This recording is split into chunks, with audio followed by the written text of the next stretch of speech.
أعوذ بالله من الشيطان الرجيم.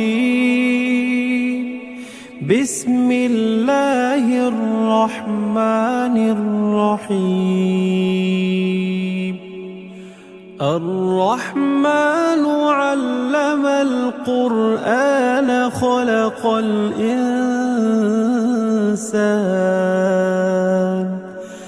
خلق الإنسان علمه البيان. الشمس والقمر بحسبان والنجم والشجر يسجدان والسماء رفعها ووضع الميزان ألا تطغوا في الميزان وأقيموا الوزن بالقسط ولا تخسروا الميزان. والأرض وضعها للأنام فيها فاكهة والنخل ذات الأكمام والحب ذو العصف والريحان. فبأي آلاء ربكما تكذبان؟ خلق الإنسان من صلصال كالفخار وخلق الجان من مارج من نار. فبأي آلاء ربكما تكذبان؟ رب المشرقين ورب المغربين فبأي آلاء ربكما تكذبان؟ مرج البحرين يلتقيان بينهما برزخ لا يبغيان.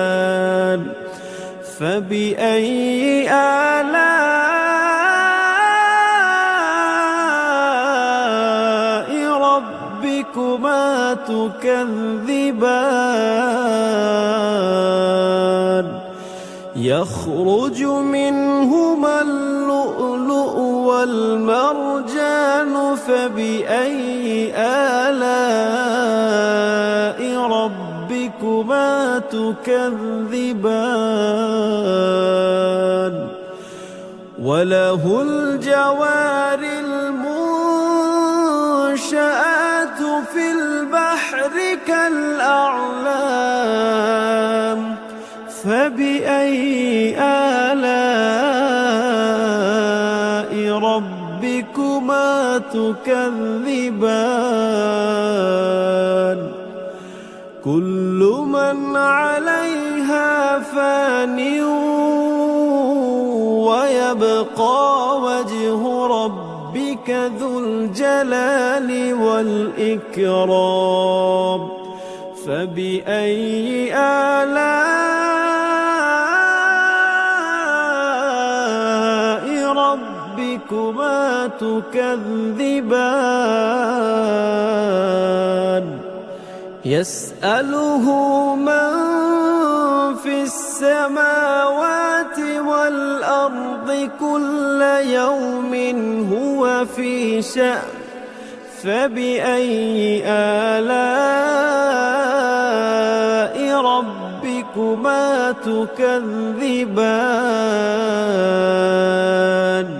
سنفرغ لكم أيها الثقلان فبأي آلاء ربكما تكذبان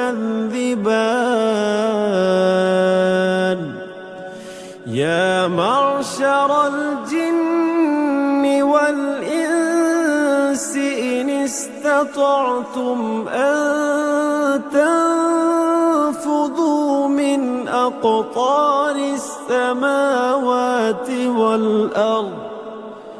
من أقطار السماوات والأرض فانفذوا لا تنفذون إلا بسلطان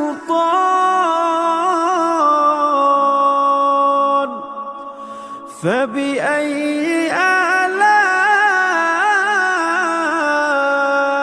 ربكما تكذبان يرسل عليكما شواظ من نار ونحاس فلا تنتصران فبأي آلاء ربكما تكذبان فإذا انشقت السماء فكانت وردة كالدهان فبأي آلاء ربكما تكذبان فيومئذ لا يسأل عن ذنبه إنس ولا جان فبأي آلاء ربكما تكذبان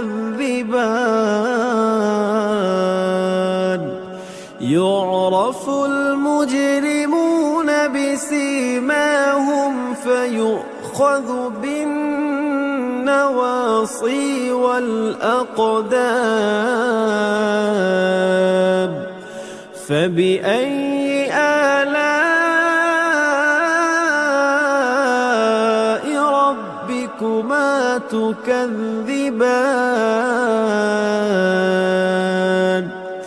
هذه جهنم التي يكذب بها المجرمون يطوفون بينها وبين حميم آن فبأي آلاء ربكما تكذبان ولمن خاف مقام ربه جنتان فبأي آلاء ربكما تكذبان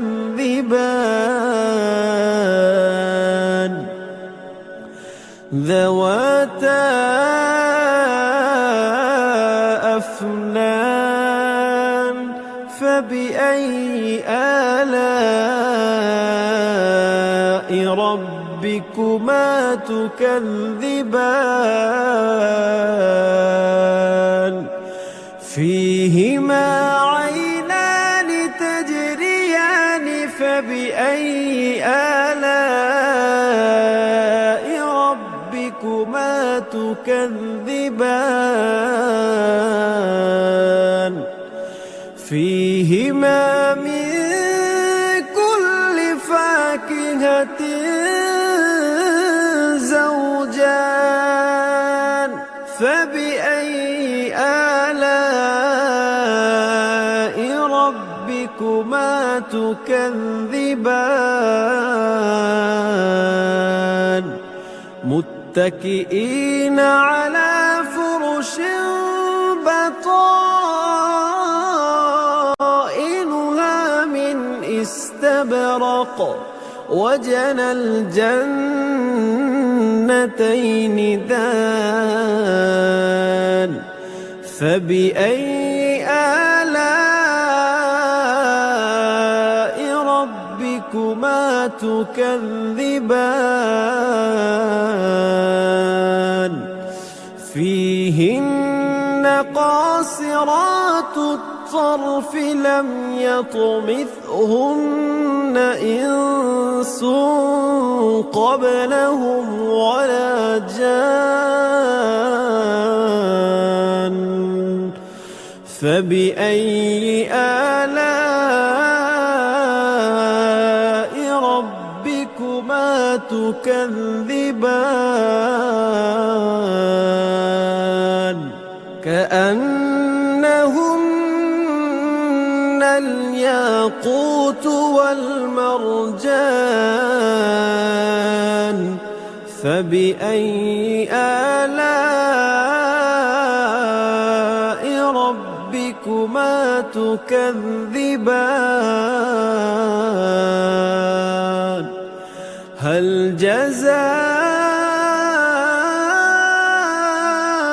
الإحسان إلا الإحسان فبأي آلاء ربكما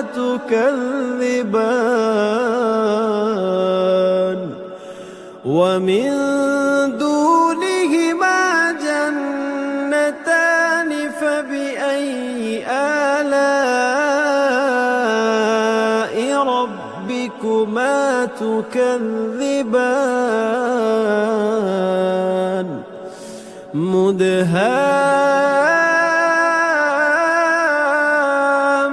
مدهامتان فبأي آلاء ربكما تكذبان فيهما عينان نضاختان فبأي آلاء ربكما تكذبان فيهما فاكهة ونخل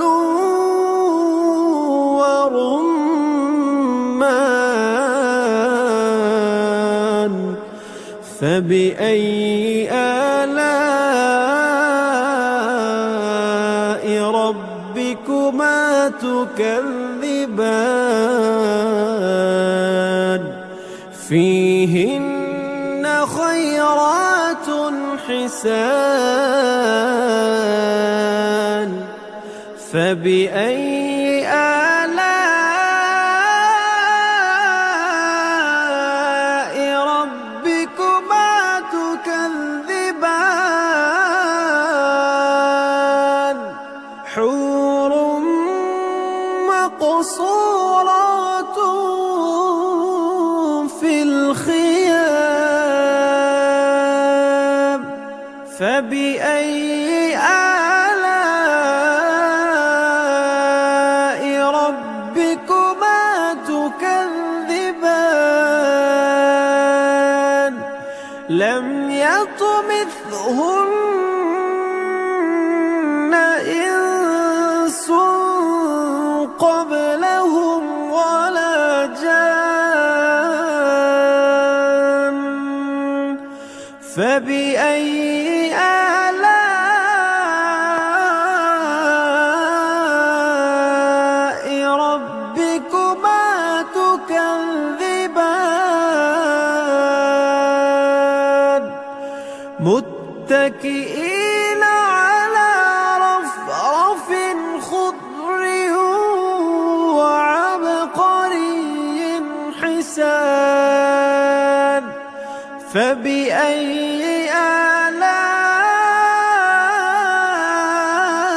آلاء ربكما تبارك اسم ربك ذي الجلال والإكرام.